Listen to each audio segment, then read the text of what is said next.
Bismillahirrahmanirrahim. Alhamdulillah hari ini dapat kita bersama-sama lagi dengan salah seorang peserta program Anugerah Remaja Perdana Rakan Muda ARPRM yang baru saja menamatkan pada peringkat gangsa.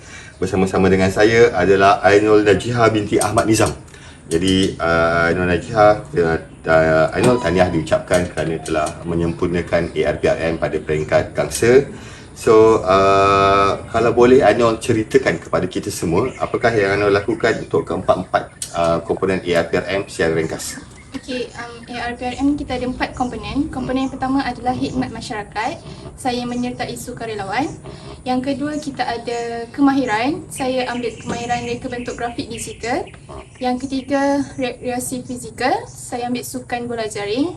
Dan yang keempat penjelajahan lasak. Saya menyertai camp unit beruniform. Okey, itu 4 komponen aktiviti yang dilaksanakan oleh Ainul menerusi program ARPRM.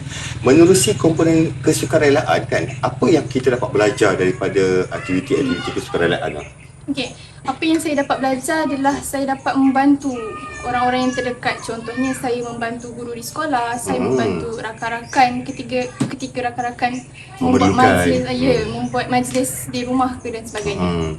Kadang-kadang kita fikir kita nak bantu orang yang lebih jauh, tapi sebenarnya sekeliling kita terdekat dengan kita pun sudah memadai dan mencukupi to be comforting. Kita nak menyelesaikan mereka kan, itu semua. Untuk komponen rekreasi fizikal, Anda merupakan seorang pemain bola jaring. Anda bermain pada peringkat daerah saja. Pada peringkat daerah. So, apa yang daripada permainan bola jaring tu, selain daripada itu adalah minat Ainul, jadi apa isi Ainul dapat daripada bola jaring? Saya dapat rakan baru. Dapat rakan baru. Daripada sekolah luar lah. Bila kita main bola jaring, tak kisahlah apa-apa pun sukan yang kita menyertai, kita dapatlah kenalan baru, dapat tahu teknik-teknik baru diorang, dapat tahu skill-skill baru diorang. Sebab tu ada istilah dalam sukan dinamakan sebagai sukan itu perpaduan, sukan itu persahabatan.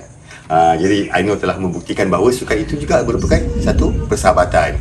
Jadi kemudian untuk elemen kemahiran, Ainul pakar rasanya dalam membuat grafik. So, apa software yang dipelajari?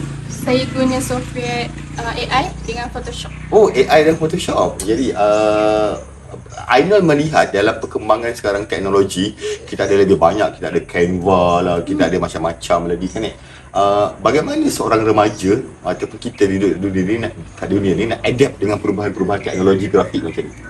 Maksudnya sekarang setiap hari akan ada benda-benda baru dalam grafik. Dulu kita cuma ada Photoshop, AI yang guna lah kan. Tapi sekarang kita ada Canva, kita ada yang macam-macam lagi kan. So macam mana kita nak beradaptasi? Macam mana kita nak mengejar perubahan teknologi itu? Kita kena belajar tentang, maksudnya? Yelah, macam mana kita nak mengejar perubahan teknologi itu? Ikut isu sekarang lah, ikut perubahan sekarang lah, ikut. Saya cakap yelah, saya faham. Tapi jadi maksudnya kita kena belajar, kalau Canva keluar kita kena belajar Canva. Tapi kalau lepas tu, kalau kadang-kadang kita tak terkejar. Kadang-kadang kita tak terkejar pun kerana perkara-perkara baru ni, kerana masa kita yang terhad kan. Okey, apa yang Ainul belajar mungkin pada tahun lepas ataupun tahun ini berkenaan dengan AI ataupun Photoshop ke apa benda lah ke, 3 tahun lagi mungkin dah replace by software lain. Jadi macam mana Ainul nak sentiasa? Ikut peredaran masa lah, nak sentiasa tu kita macam kita ikutlah. Macam nak cakap lah. Kita sentiasa kena catch up dengan kena follow je lah. Jangan tinggal benda asas yang kita belajar. Macam tu makin banyak kita kena follow. Mula-mula sikit, timbun sampai banyak. Tapi tak apa, tapi sebab itulah sebenarnya hakikat dalam perubahan teknologi kan. Terutamanya teknologi melibatkan grafik kan, macam mana Ainul pelajari ni. Tapi yang paling penting pada saya adalah asasnya kita belajar grafik. Asasnya kita belajar grafik, apabila kita faham asas itu, kat mana-mana software, kat mana-mana aplikasi pun kita boleh gunakan tersebut. Kemudian Ainul dulu masa kat sekolah badan uniform apa? Badan uniform PPIM. So masa camping represent PPIM lah. Apa PPIM buat masa camping? Apa yang Ainul buat? Banyak PPIM buat waktu camping. Contohnya saya dulu dilantik jadi penolong untuk badan uniform tu. Oh, penolong. Jadinya saya kena Penolong jaga, pengerusi lah, saya kena jaga budak-budak. Saya kena pastikan budak-budak ikut aktiviti-aktiviti dekat sekolah. Banyaklah aktiviti-aktiviti yang PPM buat. Contohnya naikkan bendera guna straw, guna tali. Itu masa camping lah, kan? okey. Masa camping kan? Memasak. Masak kita orang buat Macam tepung. tepung lilik.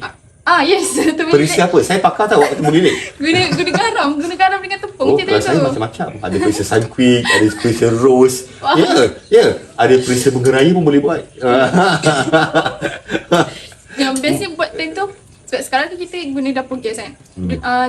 Dekat situ kita orang guna kayu api. Dapatlah tahu macam mana orang dulu-dulu guna Dia kayu jadi api. macam roti kan? Ha. Dia jadi macam roti kan? Masak ke tak masak tu? Tak masak? Apalah, tak masak. Tapi tak apa, itu satu pengalaman dalam camping jelajah-lasak yang diikuti.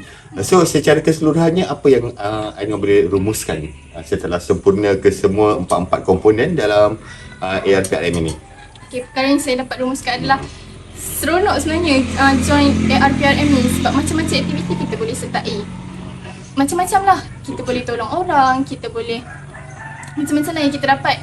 Jadi saya sarankan untuk semua yang belum lagi menyertai ARPRM ni, tolonglah join sebab best gila. Dia sebenarnya dia apa benda yang kita buat dalam hidup kita, sama dekat sekolah, dekat komuniti, ataupun di waktu lapang kita yang menjadi habit kita ke mungkin benda-benda itu diberikan pengiktirafan terhadap apa yang usaha-usaha dan perkara yang kita buat. Jadi kita akan merasakan bahawa akhirnya nanti apa yang kita buat itu dihargai dan tidak sia-sia. Jadi terima kasih dan tahniah Ainul di atas pencapaian pada peringkat gangsa. Lepas ini kita akan sambung journey pada peringkat perak pula. Tak kisahlah, selagi umur masih ada, tak kisah sampai tahap mana pun kita dapat sertai dan habiskan. Jadi sekian, kita bertemu lagi dalam siri yang akan datang bersama dengan yang lain pula. Wabillahi taufiq wal hidayah. Wassalamualaikum warahmatullahi wabarakatuh. Terima kasih. Ambil gambar dia satu, saya dengan dia dulu.